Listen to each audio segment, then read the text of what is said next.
Dewch i ni weddio. Diolch yn ei Dduw am y fraint unwaith eto cael dod ger dy fron. Ni'n cyflwyno'n hamser i ddofal tywallt y lan ysbrydolwm. Tyr dim plith, ni'n gofyn hyn oll trwy enw a ceiddiant ein hargydd Iesu Grist. Amen. Croeso yn gwasanaeth ar ôl yr oedfa fe fydd na banau drws nesaf yn y neuadd. Fydd hi'n hoedfa nesaf pnawn Sul hanner awr 13 ac fe fydd Mr Geraint Jones o Drefor yn pregethu. Hefyd atgoffa chi am y cerdiau bach yma ac cyfarfod arbennig nesaf fydd ar noswyl y Nadolig, croesawu'r Nadolig, oedfa hwyr yn y nos, chwarter wedi 11 ac yn gorffen chydig ar ôl hanner nos ac fe fydd yr oedfa hon ar-lein yn unig. Felly croeso chi gymryd y cerdiau yma. Gyn ni ganu tra'r ein heistedd emyn rhif 381, tra fod y casgliad yn cael ei gymryd o fenaid cod dy olwg, gwel yn amlwg ben y bryn. 381 gyn ni aros ar ein heistedd.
Fydd am ddarlleniad o'r salmau, Salm 53.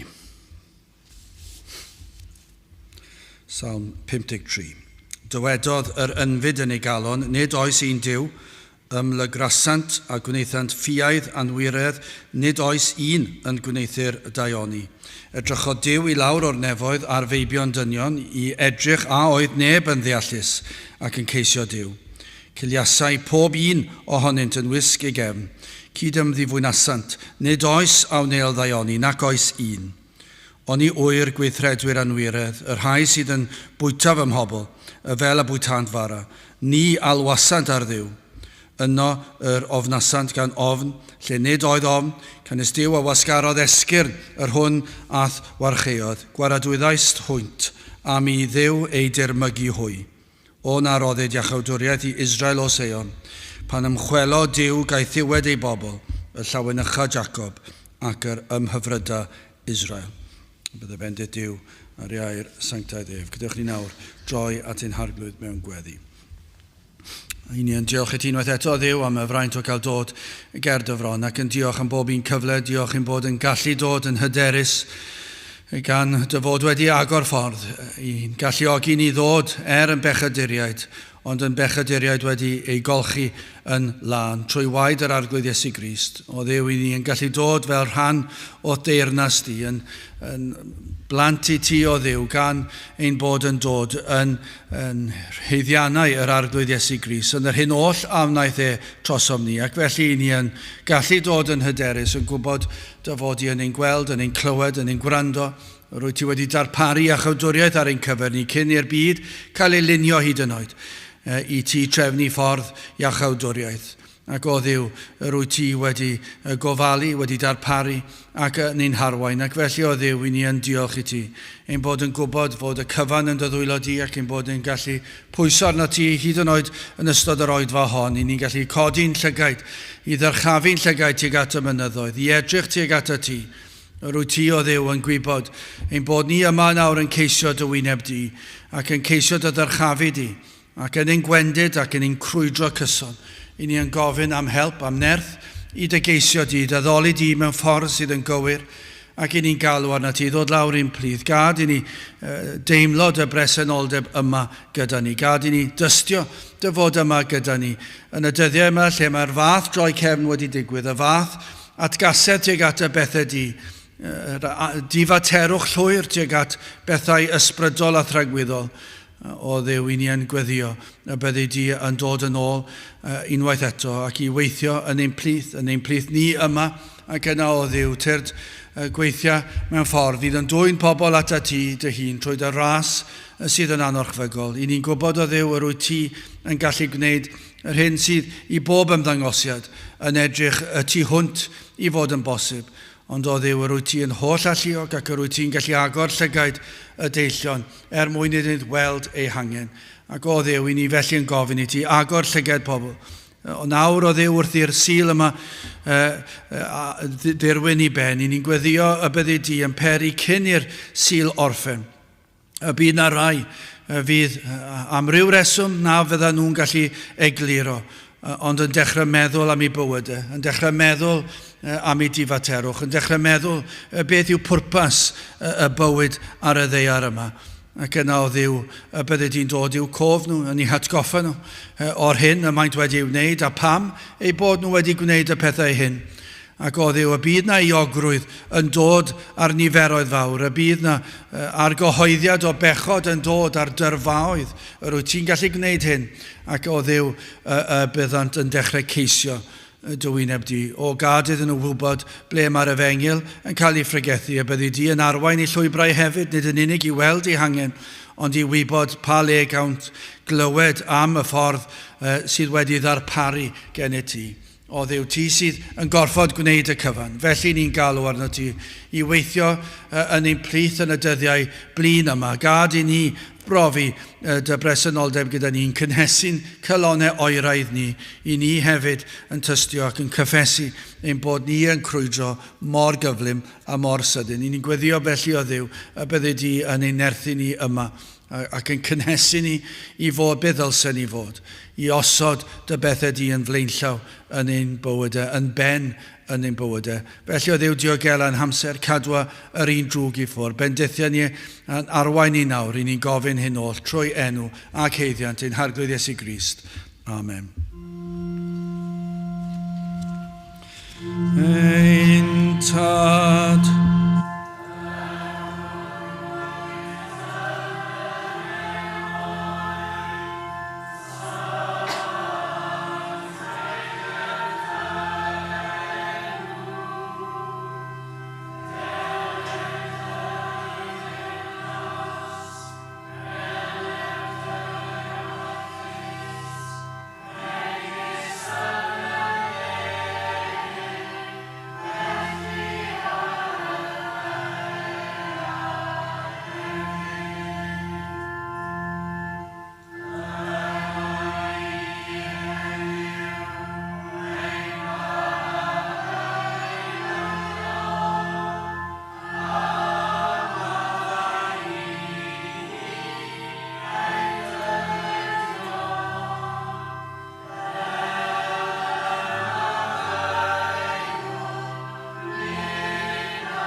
Gadewch ni ganu Emerif 179, mae carcharorion angau yn dianc o'i cadwynau a'r ffordd yn olau dros y bryn o ddymder glyn gofidiau. 179 gen i sefyll i'w chanu.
Fe daw yn testyn o'r salmau, Salm 53 ar adnod gyntaf. Dywedodd yr ynfyd yn ei galon, nid oes un Duw, ymlygrasant a gwneithant ffiaidd anwiredd, nid oes un yn gwneithir daioni.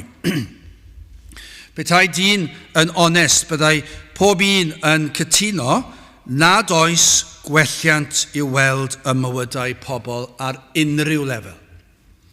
Dim ar unrhyw gyfnod, unrhyw adeg yn hanes y byd. Petai nhw'n onest hynny yw, petai dyn yn onest, petai gwleidyddion ac arweinyddion, a pobl cyffredin, pob un ohonom yn onest, mi fyddai rhaid dod i'r cytundeb yma. Does dim gwella wedi bod erioed dros gyfnod.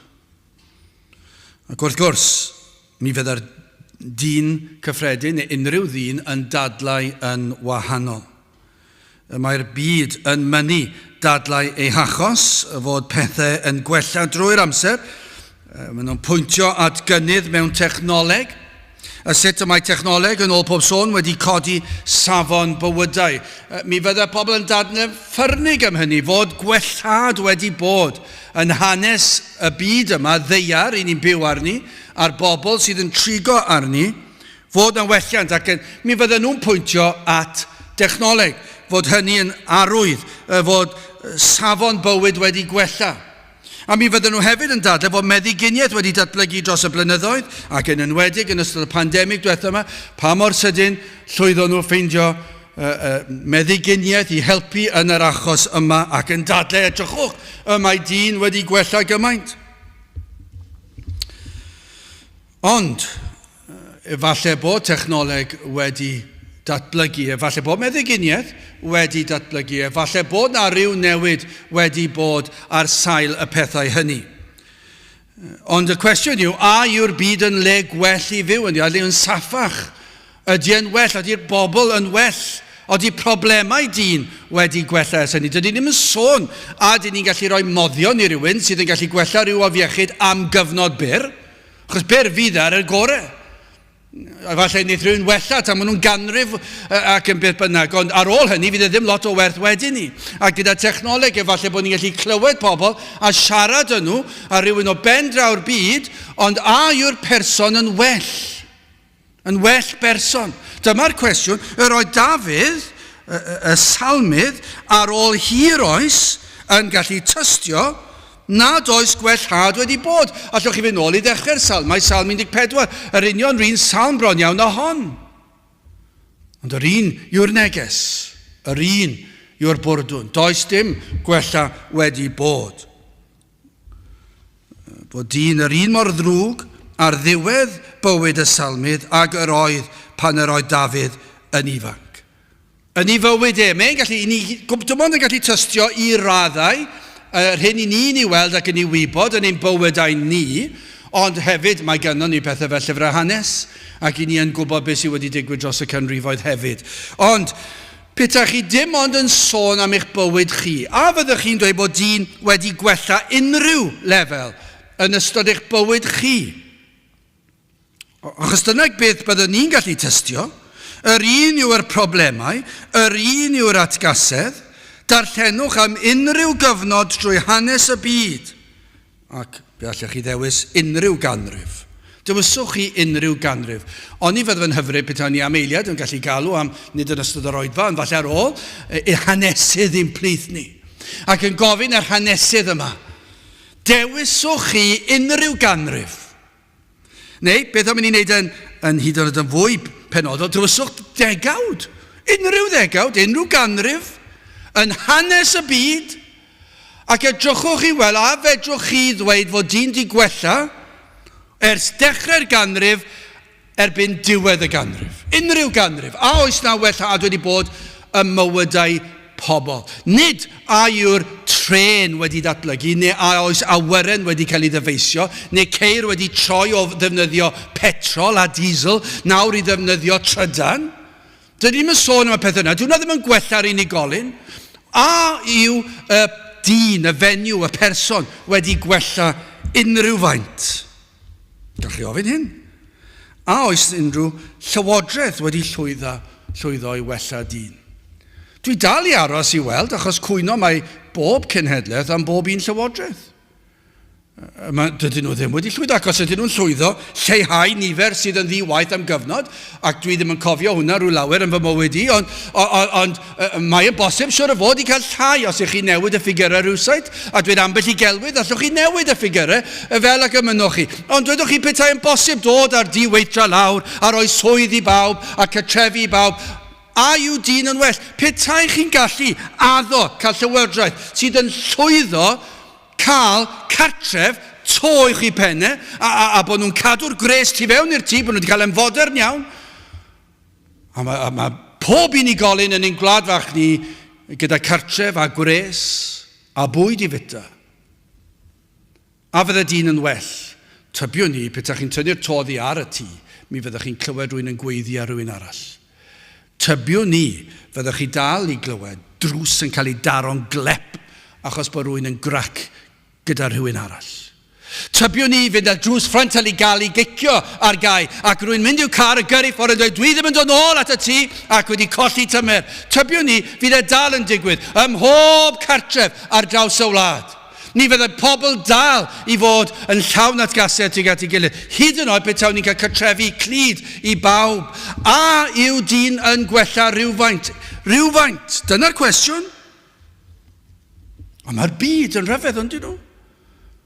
Mae'r byd yn mynnu fod y byd yn gwella, fod dyn yn gwella. A mae'n anhygoel sut maen nhw'n gafael ar y peth lleia. Efallai bod yna rhyw ddigwyddiad yn digwydd ac maen nhw'n dweud ar y newyddion, chi'n gwrando ar y newyddion am hanner awr yn cael eich digaloni ar erchylltra'r byd i ni'n byw ynddi ac reit ar y diwedd maen nhw'n dweud nawr te, i godi'ch calonnau rhywbeth i atgoffa chi pa mor dda yw dyn. A chi'n eistedd yna a chi'n meddwl beth dwi newydd i glywed. I ni newydd glywed prif newyddion y byd, bob dydd, am erchylltra dyn tuag at ei gilydd. Ac yna maen nhw'n dweud ar y diwedd pa mor dda yw dyn. Achos bod rhywun di dringo rhyw goeden i nôl cath fach lawr neu beth bynnag yw e. Rhywbeth pitw. Neu bod rhywun di bod yn garedig wedi casglu arian i ryw elusen. Dyna ni, dyna'r prawf yn eisiau, mae dyn mor dda. Ac i ni'n gweld mae yna degyn y flwyddyn pa mae'r ar y teledu a popeth. Casglu arian at achosion da. Ac yna maen nhw'n dweud, onid yw hwnna'n brawf bod dyn yn gwella. Y fath ffylineb. Dim syndod bod y salmydd yn dweud, dywedodd yr ynfyd, neu mae'r gair ffŵl yn disgrifio fe'n well, yn dweud. Dywedodd yr ynfyd y ffŵl yn ei galon, nid oes un Duw ymlygrasant a gwneithant ffiaidd anwiredd, nid oes un yn gwneithio'r daioni. Roedd hwnna'n wir yn yddiau Dafydd y salmydd. Mae'n wir i ni heddi ac tybiwn ni ffŵl byddai'n dadlen wahanol. Ond mae'r byd yn llawn ffylied. Wel, yn gyntaf, hoffwn ni edrych ar ffylineb dyn, ac yn ail, llygad Duw, ac yn olaf, iachawdwriaeth Crist, ffylineb Duw. Ffylineb dyn. Dywedodd yr ynfyd yn ei galon, nid oes un Duw. Am ddisgrifiad. I'ch galw yn ffŵl, yn ynfyd. Ffŵl yw un sydd yn mynnu rhoi ei farn ar hynny yn hyderus. Chi wedi dod ar eu traws nhw, ni'n gweld nhw'n ddyddiol, siwr o fod. Chi'n gweld pobl sydd yn licio meddwl bod nhw'n gwybod popeth, a dyn nhw ddim yn gwybod fawr ddim. A ffŵl yw un sydd yn mynnu rhoi ei farn, a hynny mewn ffordd mor hyderus a balch, pan nad yw yn deall y mater o'i flaenau. Ac ambell waith, chi'n ddim yn gwybod pa le i droi. Chi'n clywed rhywun yn siarad gydag arbenigwr, am ryw fater sydd y tu hwnt iddyn nhw ac maen nhw'n rhoi i farn mor hyderus ac i chi meddwl am ffŵl, am ynfyd. Pobl sydd yn meddwl yn uchel o'i hunan pan ymaint yn trafod materion sydd y tu hwnt i'w gallu a'i gwybodaeth. Edrychir arnynt fel pobl balch iawn. Ond am ffylineb o welir y mywydau pobl, llawer heddi fel dros yr oesodd yn datgan nad oes Duw. Mae'n anhygoel yn diwe. Mae'n anhygoel faint o bobl yn gyntaf sydd yn datgan nad oes Duw pan nad ydynt erioed wedi darllen y Beibl i ddechrau gyda. Nad ydynt erioed wedi prynu copi o'r Beibl, erioed wedi gweld copi o'r Beibl, ac eto i gyd maen nhw'n gallu datgan nad oes Duw. Maent yn gwneud ei datganiadau mawr yn penderfynu dilyn llwybr arbennig. Maen nhw'n penderfynu llwybr bywyd pan nad ydynt yn deall fawr ddim. Llawer hefyd sydd yn credu mewn bodolaeth o Dduw, ond yn gwrthod y gwir Dduw. Yn gwneud Duw o'i gwneithuriad ei hunan. A beth yw hwnna? Gair arall yw hwnna, am hwnna yw eilyn addoliaeth. Fe welwch chi hwnna mewn capeli Cymreig, capeli ar draws y byd, fe welwch chi fe hyd yn oed, mewn rhai eglwysi efengyledd hyd yn oed. Tybiwn ni, mae'n ymddangos i bob ymddangosiad o beth dwi'n gallu gweld, o'r hyn dwi'n darllen yng ngair Duw, o'r hyn dwi wedi ddeall, o'r hyn dwi'n darllen pan dwi'n darllen y llyfrau yn sôn am hwn, a llyfrau Matthew Henry a Hendrickson, a byddwch chi'n darllen pob math o Thomas Watson, a Lloyd Jones a Spurgeon, a mae yna bentwr o ddynion gwych, a chi'n darllen trwyddyn nhw, a bob un tro dwi'n darllen trwyddyn nhw, bob wythnos oedd baratoi, yr un yw'r neges, yr un yw'r bwrdwn. Ond yr hyn dwi'n gweld fyna yw, ei bod nhw hefyd yn disgrifio, J.C. Ryle yn un arall, maen nhw hefyd yn disgrifio y ffydd Gristnogol yr un ffordd. Ond beth i ni'n gweld heddiw, dim byd tebyg i hwnna. Be ni'n gweld mewn eglwysi Efengyl yw fath o grefydd, fath o gydnabyddiaeth o Grist, ond eto i gyd wedi gwneud ei crefydd ei hunan. Maen nhw wedi penderfynu bod addoliaeth arbennig iawn, modern iawn, yn dderbyniol. Maen nhw wedi penderfynu bod yn iawn mynd allan ar nos Wener, nos Sadwrn, a meddwi, a byw yn anfoesol. Ac eto mynd i'r capel ar y Sul ambell waith, a caddoli. Ac maen nhw'n dweud, mae hwn yn iawn, sdim eisiau ni fod yn wahanol i'r byd, ond beth yw hwnna yn ôl Gaerdyw yn fy marn i, ta beth? Ac yn ôl, beth dwi wedi darllen, beth dwi wedi ddeall, gan yr holl ddynion o gyfnodau o fendith yn yr eglwys.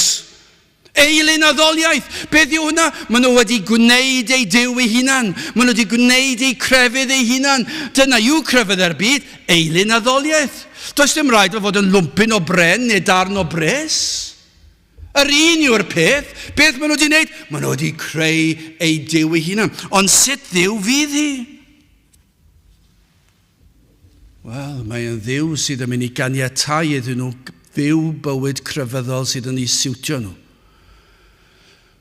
O, fedrai gario ymlaen yn fy mywyd, fel ag ymynaf, heb unrhyw cyfyngiadau. Ac felly, does dim gwahaniaeth go iawn mewn eilyn addoliaeth ar anffyddiwr.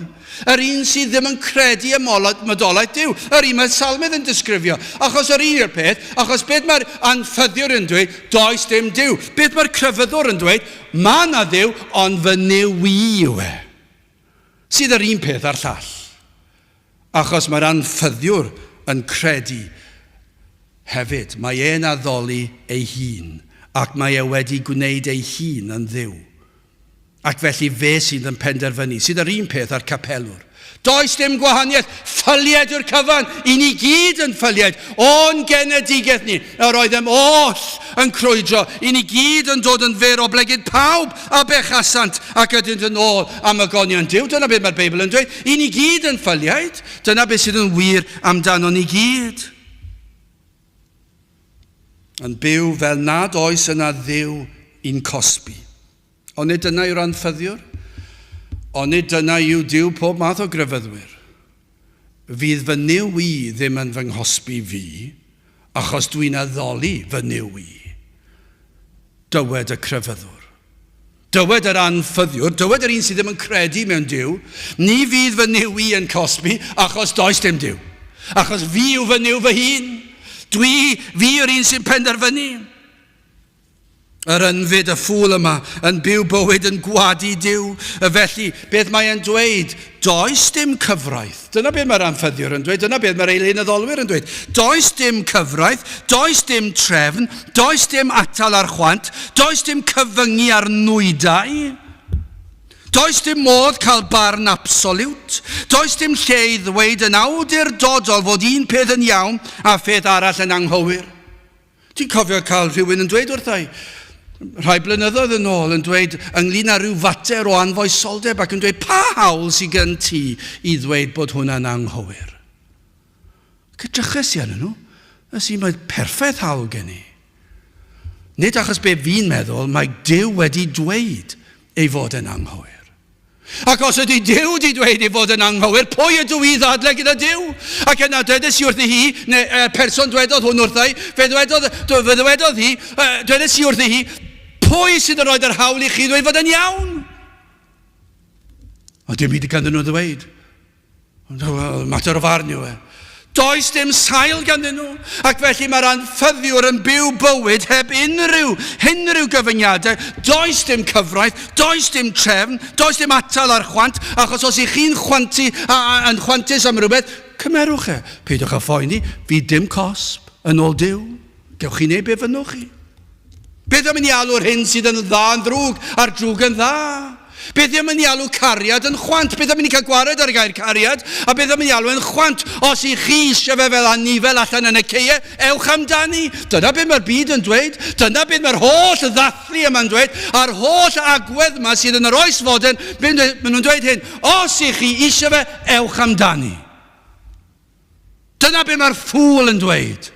Pa mae'n dweud e? Mae'n ffwl achos mae'n dweud does dim Duw sydd yn mynd i fy nghosbi fi. Does dim cyfraith. Does dim byd i atal fi rhag gwneud beth fyna i.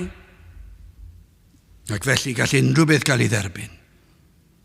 Nad oes gan hawl gan neb i wrthwynebu neb. Dyna beth mae'r byd yn dweud. Dyn yn ei bechod sydd yn dod i benderfyniad beth sydd yn derbyniol. Ond nid yw hwnna'n sy'n wir. Y byd yn ei gyflwr o bechod sydd yn dod i benderfyniad beth sy'n dderbyniol a beth nad sydd yn dderbyniol. Ac mae hynny beth sy'n dderbyniol ar yr adeg honno. Achos, ymhen amser, fe all dyn newid ei farn a gwneud datganiad gwbl wahanol. A penderfynu, o na, roedd nhw'n anghywir pryd hynny, i ni nawr yn hoffi hwn, ac nawr hwn sydd yn iawn. Dyna beth mae'r byd yn neud, a'r rheswm maen nhw'n newid i meddwl trwy'r amser.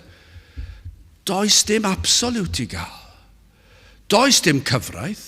Does ganddyn nhw ddim cyfraith. Pwy sydd yn creu eu cyfraith nhw?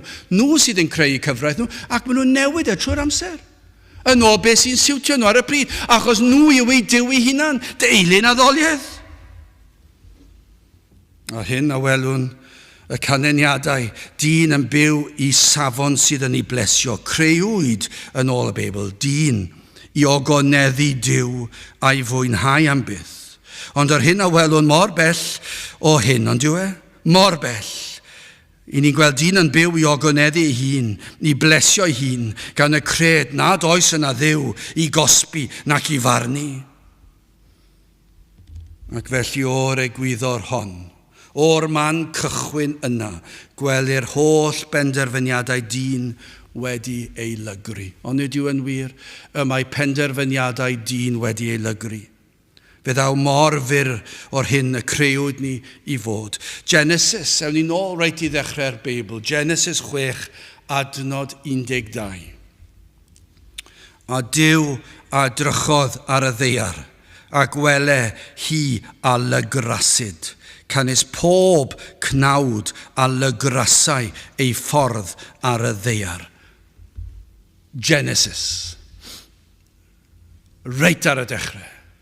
Fe welodd Duw fod y fath lygredigaeth ar y ddaear. Y fath bechod. Pob cnawd, mae'n dweud pob cnawd, does dim eithriadau fan hyn. Pob cnawd a lygrasau ei ffordd ar y ddaear. A petawn ni'n cael nawr adnod, petai Duw yn dod i dweud yn glir i ni fan hyn. Be fyddwn dweud? Byddwn dweud yr un peth. Does dim byd wedi newid, achos dyna yw canlyniad y cwymp. Dyw'r Beibl ddim yn dweud yn wahanol fod y byd yn mynd i wella. Fe ffeindiwch chi, mae hwnna'n unrhyw le. Dyw e ddim na. Be mae'r Beibl yn dweud wrth ni? Mae'r byd yn gweithredu. Mae byd yn bechadurus, a mae dyn yn bechadurus. Mae wedi lygru. Dyw e ddim yn gwella. Dyw'r unigolyn ddim yn gwella, a dyw'r wlad sydd wedi wneud o unigolion ddim yn gwella. A dyw gwledydd y byd ddim yn gwella. Gydewch ni symud ymlaen yn ail, llygad Duw. Edrychodd Duw i lawr o'r nefoedd a'r feibion dynion i edrych, a oedd neb yn ddeallus ac yn ceisio Duw. Dyna chi ddisgrifiad. Yr hyn o ddysgwn ni am ffolineb dyn yn gwadu bodolaeth Duw, neu bodolaeth o'r gwir Dduw. I ni'n gweld ar ddiwedd yr adnod gyntaf, ymlygrasant. A gwneithant ffiaidd anwiredd. Mae'n ddisgrifiad erchyll yn dweud. Ond bydde neb yn gallu gwir ddadlen erbyn yr adnod hon. Roedd y wir yn nyddiau'r salmydd, mae'n wir heddi. Ac mae'n wir o unrhyw gyfnod o hanes y mynwch i ddewis. Ymlygrasant a gwneithant ffiaidd anwiredd.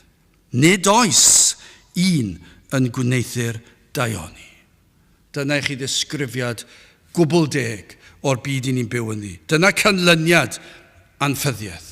Dyna canlyniad yr hyn a welwn yn y byd yma. Gwelir pechod yn llygru pob rhan o ddyn, yn effeithio pob gweithred, hyd yn oed y gweithredoedd da, llygru'r hwy oll gyda phechod. Yr ydym yn mynnu cael clod am bopeth, gwelir balchder yn treiddio trwy ddyn, dyna beth i ni'n gweld.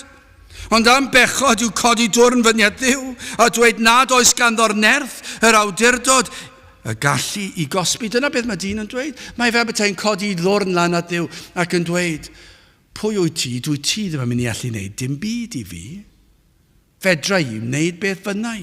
Fedra i fyw yn ôl y safon dwi eisiau byw. Ond hefyd, yr hyn a ddysgwn, fe wel Duw y cyfan. Mae e'n dist i'r pechod. Mae e'n dist i'r pechod sydd yno. Edrychwch ar yr ail adnod. Edrychodd Duw i lawr o'r nefoedd a'r feibion dynion i edrych a oedd neb yn ddeallus ac yn ceisio Duw. Mae Duw wedi gweld o'r cychwyn yr hyn sydd yng nghalon pob dyn a aned. Dyna beth ych chi'n gweddio. Y bydd presenoldeb Duw yn dod hyd yn oed nawr ar hyd y lled o wlad yma, lle mae'r mwyafrif llethol ddim hyd yn oed yn meddwl am Dduw, ddim yn meddwl am y Sul, ond fe ddaw rhywbeth i gof. Fydd na rhyw atgof yn dod, fydd na rhywbeth yn dod sydd yn peri iddyn nhw feddwl. Fydden nhw'n cofio rhywbeth drwg maen nhw wedi gwneud, rhywbeth i'w gelwydd efallai, neu rhywbeth cas, rhywbeth hunanol. Fydd na rhywbeth yn dod i'w cof nhw, ac yna fe fydden nhw'n ystyried. Ac yna fydden nhw'n gweld eu pechod, ac yn ystyried bod Duw yn ei gweld nhw. Fod Duw yn gweld y cyfan yma nhw'n ei wneud. Ydych chi rioed wedi profi hynny? Yn ymwybodol fod Duw yn gweld. Mae yna rhaid i tystio hyn. Bod nhw wedi bod mewn rhyw le arbennig ac yn dechrau meddwl mae Duw yn gallu fy ngweld i ac yn gallu clywed. A bod yr eogrwydd yn dod arnyn nhw. Dyna beth i ni amweddio hyd yn oed heddi. Y bydd na rai sydd wedi bod efallai yma i roed fawn dros y blynyddoedd. Nawr hyd yn oed, wrth i nhw dorri'r sabath. Wrth i nhw fynd a dod ac yn cario ymlaen y bywyd nhw. Fydden nhw'n sylweddoli, mae Duw yn gallu fy ngweld i, mae'n gallu clywed, mae'n gweld fy mod i nawr yn gwneud rhywbeth na ddylsen i wneud. Fod Duw yn gallu gweld eich pechod, fe wel hefyd yr hyn sydd yn ein calonau ni. O, mae hwnna'n rhywbeth yn diwy. I ni meddwl bod ni'n gallu cuddio pethau o bobl. I ni gallu cuddio rhyw weithred neu rhyw air neu rhyw beth bynnag i ni wedi wneud, ond yna, mae Duw yn gallu gweld yr hyn dwi'n ei feddwl, mae'n gallu gweld, mae'n gallu clywed fy meddyliau fi. Mae'n gwybod beth sydd am ynghalon, mae'n gwybod beth yw fy nymuniadau fi, mae'n gwybod beth yw fy nghymhelliad i, mae'n gwybod y cyfan, ac i gael yr ymwybyddiaeth yna, dyna beth i ni'n gweddio amdano, o Dduw Graslon, tyrd lawr, tywat y lan ysbryd arnom, fel y bydd pobl yn yr oedfaon, ond hefyd y rai sydd ddim yn yr oedfaon. Fydd na ryw eogrwydd yn dod ar draws yr holl wlad. Ac y bydd yr eogrwydd hynny yn dod ac yn teimlo mae Duw yn gweld ac yn clywed yr hyn dwi'n ei ddweud a'i wneud, ond yn fwy na hynny, mae'n gwybod beth sydd yn ynghalon ni.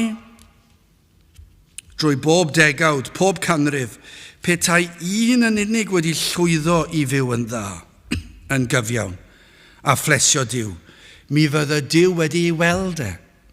Ond i drwy hwnna'n wir, os yw Duw mor fawr, os yw Duw yn gallu creu y byd ar bydysawd, yna mae'n gallu gweld, mae'n holl wybodus, holl alluog. Ac yr hyn i ni'n deall fan hyn, edrychodd Duw i lawr o'r nefoedd ar feibion dynion, mae'n gallu gweld y cyfan a'n calonau ni, i edrych a oedd neb yn ddeallus ac yn ceisio Duw. A petai yna un wedi bod yn gyfiawn, mi fydda Duw wedi weld e. Ond dywed y Beibl ei fod yn holl wybodus, mae'n gwybod pob dim, y cyfan, a welodd y neb. Dwi ddim wedi gweld neb. Dim hyd yn oed y bobl yna sydd yn meddwl, mae dyn yn ei dyrchafu nhw sydd wedi helpu llawer o bobl, ond roedden nhw yn llawn balchder, ddim yn ei wneud i ogoneddu Duw. Ac mae Duw yn gweld hyn. Mae'n gweld y gweithredoedd gorau a mae'n gwybod yw'r weithred dda honno ddim yn gogoneddu Duw, i chi'n gogoneddu eich hunan.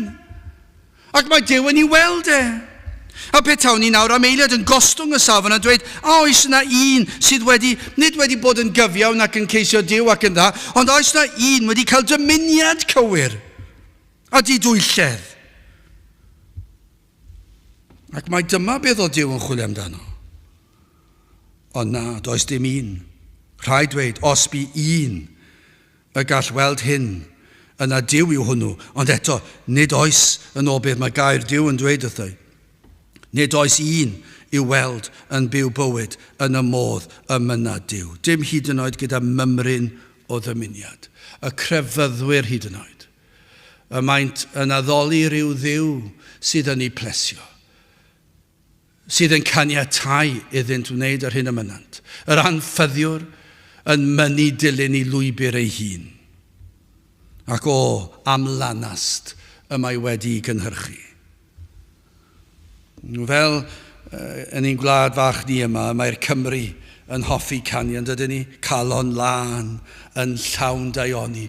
Mae yna rhyw ragryth mawr yn y ffaith ein bod ni fel cenedl yn hoffi canu'r emyn hon, calon lan, yn llawn daioni.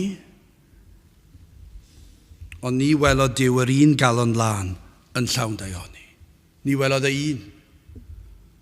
Dyw e ddim i weld. I ni'n canu amdano fe. Ond dyw e ddim i weld. Does dim calon lan.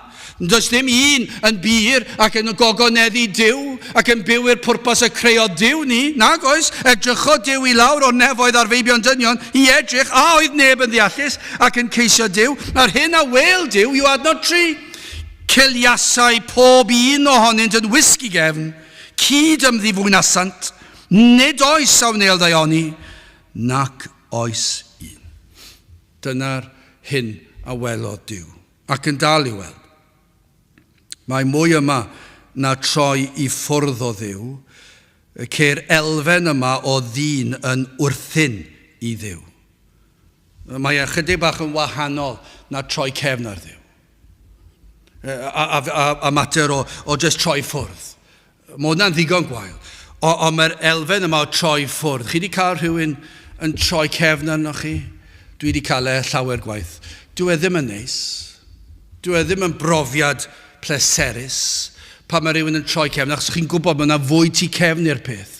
Mae yna rhyw atgasedd yna, mae yna rhyw ymdeimlad bod chi wedi gwneud rhywbeth yn anghywir yn ei barn nhw, ac felly dyn nhw ddim eisiau siarad â chi, a maen nhw eisiau chi wybod e. Mae'n brofiad trist, mae'n ysgwyd chi, pa mae'n digwydd. Dyw e ddim yn beth pleserus. Ond pan ni'n sôn fan hyn am droi cefn ar Dduw, mae'n waith. Yr un sydd wedi darparu y cyfan i ni, mae di anfon i fab i ni, ac eto i be mae dyn yn neud, mae'n troi cefn, ond yn y gwreiddiol fan hyn, mae'n fwy na dim ond y troi cefn sydd yn ddigon erchyll. Mae'n golygu fod y dyn yn gwbl wrthyn i Dduw. Mae dyn yn byw bywyd yn herio Duw. Dyna beth mae'n olygu. Mae yna wrthod cydnabod Duw, ond mae yn ei wrthwynebu hefyd. Dyn yn ei ffolineb yn mynnu bod dyn yn gwella. Sut gallai ddweud hynny? Mae'n od yn diwe. Sut ar ryw adegau, falle am Nadolig yma, cewn ni ryw raglenni a byddwn nhw'n dweud edrychwch pa mor dda mae dyn i gymdeithas. A falle bydd rhywun yn helpu y gymdogaeth leol. Chi'n clywed yn aml, chi'n dweud, mae'r newyddion yn llawenhau ac yn dweud dyma sydd yn dangos dyn ar ei orau. Y gymdeithas leol yn dod at ei gilydd i helpu'n gilydd. Ac eto i gyd, siwr o fod, wythnos yn ddiweddarach, byddwch chi'n gweld pobl yn dweud straeon am ei gilydd ac yn gas i'w gilydd ac yn genfigenus. Sy'n ni'n ei weld e? Trwy'r amser, dro ar ôl tro. Ond mae dyn yn mynnu fod byd yn gwella pan fod yna ryfeloedd yn parhau. Beth yw'r newyddion trwy'r amser? Wel, mae yna rhyw ryfel yn rhywle trwy'r amser. Mae yna rhyw erchylltra. Weles i'r rhif sydd wedi cael ei lladd yn ddiweddar. Yn ystod y flwyddyn neu ddwy ddiwetha. Mae e tu hwnt i beth fedrwn ni ddychmygu. Meddyliwch chi am y teuluoedd bach na. Chi'n sôn am filoedd ar filoedd mewn un gwlad sydd wedi colli bywydau oherwydd un rhyfel yn yr holl fyd. Ac yn yr holl filoedd sydd wedi cael ei lladd, mae yna filoedd ar filoedd ar filoedd o'i teuluoedd a'i ffrindiau yn galaru. A fydd eu bywydau nhw byth yr un peth. A tybiwn ni, fydd yna bentwr y mwyafrif llethol yr yna byth yn anghofio. Ac yn mynd i'w beddau gyda'r baich a'r tristwch y mae rhyfeloedd wedi achosi. A mae dyn yn mynd i dweud fod dyn yn gwella. Ac i ni nawr yn ofni, beth os yw'r gwledydd mawr mae'n dal i gecri at ei gilydd ac yn dal yn gas i'w gilydd ac yn mynd i byw fel hyn a ni fel llall. A beth os un person yn mynd i gwasgu'r un bwtwn fydd yn gallu dynistio cenedl mewn eiliad. Ac i ni mynnu dweud bod un yn gwella. I ni mynnu dweud, mae'r byd yn mynnu dweud bod un yn gwella pan fod cysineb a thrais dal yma. Dyw e ddim yn saff. O'n i'n gwrando eto ar Lloyd Jones yn dweud, yn Llundain, doedd e ddim yn saff yn y 50au i ferched ifanc i gerdded y strydoedd ar ben ei hunan yn y 50au. Ond heddi, dyw e ddim yn saff i unrhyw un gerdded y strydoedd ar ben ei hunan. Mae e gymaint yn waith, dim merch ifanc, dyn ifanc, unrhyw berson, dyw e ddim yn saff i chi gerdded yn strydoedd un dinasoedd ar ben ein hunan. Mae'r fath drais, mae'r fath anfoesoldeb, mae'r fath greulondeb, ac mae ar ei gynnydd, mae pobl yn mynd â cyllyll gyda nhw gwmpas y lle, a gynnau, oeddi dyn yn gwella. Tor priodas, yn rhemp. Dwi ddim yn siŵr beth yw'r ystadegau. Ond mae anffyddlondeb o fewn tor priodas yw'r norm. Gallech chi bron iawn dweud erbyn hyn beth yw priodas. A mae wedi hen fynd. Pan mae'r byd yn chwerthin ar feddwdod, ond ydyw yn drist. Cyfnod y Nadolig yma nawr, fe welwn ni'r strydoedd yn gorlifo a pobl yn methu cerdded, yn sal ar y pafin, yn gwisgo'n anfoesol, ddim yn gwybod beth maen nhw wedi dweud, ac yn y bore ddim yn gallu cofio beth wedon nhw na wnaethon nhw. Ac mae'r byd yn rhoi winc bach ac yn dweud, dyna yw parti. A tra fod hyn oll yn digwydd, beth sy'n digwydd? Gweld Duw y cyfan, ac mae'n edrych lawr o'r nefoedd, ac mae'n edrych ar ddyn, ac mae'n gweld dyn yn ei ffolineb llwyr, a'r hyn a wel yw hyn adnod 3, ciliasau, pob un ohonynt yn wisg i gefn, cyd ymddifwnasent, nid oes sawnel ddaioni, nac oes un. Nid oes un wedi ei eni yn naturiol, yn byw i garu Duw a gwneud sancteiddrwydd. Does dim un yn naturiol yn mynd i fod yn sanctaidd. Heb ymyraeth gras Duw, nid oes un dyn yn dilyn y da a'r gwir. Dyna beth mae'r Beibl yn ei ddweud. A'r ffwl, yr ynfyd fydd yn dadlau gyda gair Duw. Wel, yn olaf, yn drydydd, iachawdwriaeth Crist. Edrychwch ar ddiwedd y salm adnod 6. O na roddid iachawdwriaeth i Israel o Seion, pan ymchwelo Duw gaethiwed ei bobl, y llawenycha Jacob ac yr ymhyfryda Israel. Dyma wastad yw'r ateb y gobaith. Mae e wastad yn gorfod yn ôl i hwn. Mae'r ysgrythyr yn llawn ohono fe o'r dechrau i'r diwedd. Os mae cyfeiriad yma yw at ddyfodiad cyntaf o'r Meseia, neu ei ail ddyfodiad, yr un yw'r bwrdwn, yr un yw'r neges. Ond nid dyma yw'r ateb. Dyma yw'r unig gobaith. Pan fod y byd yn codi dwrn at Dduw ac yn erlyd a dirmygu ei bobl. Ond nid yna sydd yn wir, a mae'r byd yn dirmygu plant Duw. Tybiwn ni hefyd, gael ddweud, fod yr eglwys ym mha bynnag ffyrdd hefyd yn eog o gwneud hwyl am ben y diwiol, yr efengil. Dwi wedi clywed sawl gwaith, dwi wedi cael clywed fy hunan. Blynyddoedd yn ôl, pan oedd yn had yn gweinidogaethu, sut oedd yna rai teuluoedd yn dod at ei gilydd ar ddiwedd yr oedfa bore, ac gyda'i plant yn gwneud hwyl am y bregaeth gafodd ei bregethu. Dwi wedi clywed ers ni hefyd. Mae'n anhygoel. Achos bod yr neges yn dod ac yn dod reit i'r galon, a doedden nhw ddim yn hoffi fe, sawl un fydd yn eog yn rhagwyddoldeb am ddirmygu yr efengil, a'r diwiol, a'r sanctaidd. Ond dyma be mae'r Beibl yn dweud.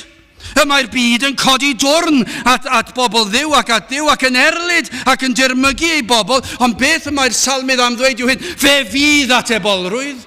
Mae'n anodd efallai nawr i weld ond fe fydd atebolrwydd, fe fydd Duw yn delio â hwy yn ei far, mae'n codi dychryn, ond yw e? Mae'n codi dychryn arno ni. Ond fe fydd Duw yn delio â'r rhain. Adnod 4 a 5, grandewch ar hwn. Ond i wy'r gweithredwyr anwiredd, yr rhai sydd yn bwyta fy mhobl, fel y fwytand fara, yr rhai sydd yn dirmygu fy mhlant i. Mae'r Cristion yn gallu teimlo'n unig ar y degau, mae Duw yn edrych lawr o'r nefoedd a mae'n gweld chi sydd yn dirmygu fy mhobol i. Chi sydd yn gwrthwynebu'r gwir efengil. Chi sydd yn mynnu eilen addoliaeth ac addoliaeth o ddyn ei hun. Chi sydd yn byw heb gyfraith, heb drefn, yr o'i fi wedi osod. Chi sydd yn gwneud hyn. Chi sydd wedi bwyta fy mhobol fel y bwytant fara. Ni alwasant ar Dduw, mae'n dweud. Yno, yr ofnasant gan ofn. Lle nid oedd ofn. Cynnes Duw a wasgarodd esgyrn yr hwn a thwarcheoedd. Gwaradwyddaist hwnt am I Dduw ei dirmygu hwy. Mae yn rybydd, ond ydyw e? I'r rhai sydd yn gwrthwynebu y gwir efengil. I'r rhai sydd yn codi dwrn. I'r rhai sy'n torri'r sabodd. I'r rhai sydd yn troi cefn ac yn gwawdio Duw. Fe ddaw Crist. Fe ddaw a iachawdwriaeth, fe fydd yn rhyddhau'r pechadur o gaethiwed ei bechod o lygredigaeth. Fe fydd Crist yn fuddugoliaethus. Ac i ni'n gwybod, yr oedd yn fuddugoliaethus, i ni'n gwybod hynny, cyflawnodd Crist pan dath e'r tro cyntaf. A lwyddodd Iesu Grist yn y bwriad, yn y cynllun oedd yn ei le pan y daeth. Wel, wrth gwrs do. Achos does dim bedd ar ôl sydd yn cadw ei esgyrn. Chos dyw e ddim na. Fe ddath ei weinidogeithi ac fe weinidogeithodd. Fe ddath ei gyflawni'r gyfraith a fe gyflawnodd e'r gyfraith yn berffaith. Fe ddath fel ein cynrychiolydd ni ac mae ein cynrychioli ni. Fe aeth e fel oen i'r lladdfa ac dyna be ddigwyddodd. Fe roddodd ei ddwylo pur ar y led ac fe wisgodd e'r goron o ddraen. Fe nath e'r cyfan a be ddigwyddodd fe nath y gwaed pystillo allan. A fe lwyddodd achos dyna pam y dath e. Dyna be ddwedodd yn Genesis. Dyna be ddwedodd Jeremia ac Isaiah a'r holl proffwydi. Fe ddath Iesu Grist i'r pwrpas ac fe ath i'r groes achos dyna oedd cynllun Duw ac yna ar y groes cosbod Duw y tad. Ath y lle'n dywyll yn do. Fe ath y lle'n dywyll am oriau ac yna be ddigwyddodd ar ôl iddo fe cael ei osod yn y bedd. Fe atgyfododd e y trydydd dydd ac fe goncrodd e'r bedd a Satan ac Uffen a phechod. Fe goncrodd e'r cyfan ac yna fe sgynnodd e'r nef. Ac nawr mae'n eiriol trosom ni. Dyna I chi safle'r Cristion. Mae Iesu Grist wedi llwyddo. Dyna beth oedd y salmydd yn dweud. Na roddid iachawdwriaeth I Israel o Seion pan ymchwelo Duw gaethiwed ei bobl. Y llawen ycha Jacob ac yr ymhyfryd a Israel. Cyflawnodd Crist y cyfan I ni. Cymerodd ein cosb. Ac gymerodd e'r cyfan arno fy hun. Brofodd ei fod yn fuddugoliaethus. Gai ofyn I chi beth ydych chi, ble ydych chi arni? Os nad ydych chi wedi dod at Grist a phlygu o'i flaen, yna yr ydych yn byw fel un y disgrifia'r salmydd, fel ffwl, yn fyd. Yn byw fel nad oes ots. Yn byw fel na fydd atebolrwydd. Ydych chi dal fel hyn? Ac os felly, gai gynnig hyn I chi, galwch ar Dduw I oleio eich enaid, I agor llygaid eich enaid, I weld yr hyn sydd yn wir am y byd, yn wir amdano chi. Fe ddwedodd I hyn nos Iau yn do fe, dyna chi her I bobl. Os ydy'r anffyddiwr mor sicr, dyna chi her i'r anffyddiwr. Os ydy'r crefyddwyr mor sicr fod I crefydd nhw'n gywir, dyma chi her I grefyddwyr sydd yn llawn eilen addoliaeth. Gofynnwch I Dduw, ond mae rhaid chi ofyn a waelod eich calon. Dangos I mi fy mhechod. Dangos I mi fy nghyflwr. Dangos I mi pechod y byd. Dangos beth sy'n wir amdana I. Ac yna hyn, os newch chi wir ofyn hynny, fe fydd argyhoeddiad o bechod. Fe welwch chi fe, fydd yn anodd I ymdopi ag e. Fydd e fel fod yn y carchar tywyll di. Fyddwch chi ddim yn gwybod sydd I ddod mas a felly. Dyma beth chi fod I wneud. Gweddiwch dangos I mi Grist. Dewch at Grist. Dewch at droed y groes. Y man, y fan lle deliodd a'ch anffyddiaeth chi, eich anghrediniaeth chi, eich eilenaddoliaeth chi, eich chwant, eich balchder, eich hunanoldeb. Yno ar y groes. Fe ddeliodd e'r cyfan. Beth mae'r efengil yn dweud yw, fe nath Iesu Grist fynd i'r groes fel cosb am eich anffyddiaeth, am eich anfoesoldeb, am eich crefydd, am eich eilenaddoliaeth. Yno, tywallodd ei waed fel y gallwch cael eich golchi yn wynach na'r eira, o amgysur sydd yn Christ. Cysur i'r anghredadyn bod Duw yn llawn gras tuag at rai sydd wedi ei wrthod, tuag at rai sydd wedi troi cefn arno. Ei fod yn ymestyn allan ei fraich i achub dyn. Dyna chi gysur i'r anffyddiwr, i'r anghredadyn, ond am gysur wedyn, wrth wynebu gwawd a dirmig anffyddiaeth ac eilynyddoliaeth o'n cwmpas ni. Mae yna gysur i bawb yma. Mae yna gysur i'r Cristion. Fe ddaw Crist yn ôl, unwaith eto. Mae yn barod yn fuddugoliaethus, ond dyw e, ni'n gwybod bod e'n fuddugoliaethus, mae wedi darparu a chawdwriaeth, ond mae yn dod nôl hefyd. Ac fe'n tywys ni'n ddiogel i dragwyddoldeb. O, beth arnewch chi? O, na fyddech chi yn parhau. Peidiwch a parhau yn eich ffolineb. Peidiwch a parhau fod yn ffwl yn ynfyd ac yn mynnu nad oes un Duw. Ond dewch at Grist, tra bod cyfle, tra ei fod yn agos. Gadewch i ni weddio. O Dduw, i ni yn diolch i ti am yr efengil ac yn gweddio bydde di yn agor llygaid, yr rhai sydd yn mynnu nad oes Duw yn barnu, yn mynd i peri ei bod nhw'n atebol ger ei fron. I'r rhai sydd yn byw trwy sil ar ôl sil heb hyd yn oed ystyried y ddydd, o Dduw tyrd, gweithio yn ein plith, arwain yn eidiau a droed y groes, i ni gofyn hyn ôl, trwy enw ac heiddiant i'n hardwydd Iesu Grist. Amen. Wel, i orffen ein gwasanaeth, gwyd ni ganu emyn rhif 765. Nid yw'n gofyn bywyd moethus air y byd, na'i berlau man. Gofyn rwyf am galon hapus, calon onest, calon lan. Dwi ddim yn credu nes i sôn am yr emyn, bod mod i'n mynd i ddyfynnu'r emyn yma, ond dyma yr emyn sydd wedi cael ei ddewis i orffen. Felly, mae yna bwrpas iddo. Falle, wrth i ni ganu'r emyn, y bydd na argyhoeddiad yn dod ar ein gwlad fach ni, sydd yn mynnu bod nhw'n canu hon yn gywir trwy'r amser, ac eto heb unrhyw awydd am y gwir galon lan, y mae Crist yn gallu darparu. Nid yw'n gofyn bywyd moethus. 765, gwyn ni sefyll i'w chanu.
A nawr bydde di ras ein harglwydd Iesu Grist, a chariad Duw, a chymdeithas yr ysbryd glân fod gyda chwi oll hyd byth.